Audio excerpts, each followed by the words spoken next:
Welcome to the 19th lesson of SmartKnitter, Knit Specification Level 2.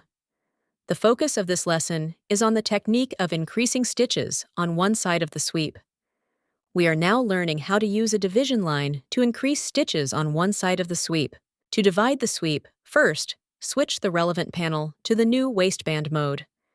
Right-click on the relevant panel, then switch to the new waistband mode, and add the necessary nodes for assistance in division. Next, set the appropriate dimensions and proceed with the division.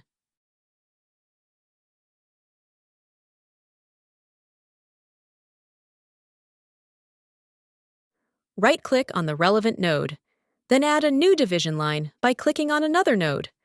This way, you can cut off the unnecessary parts and keep the required portion.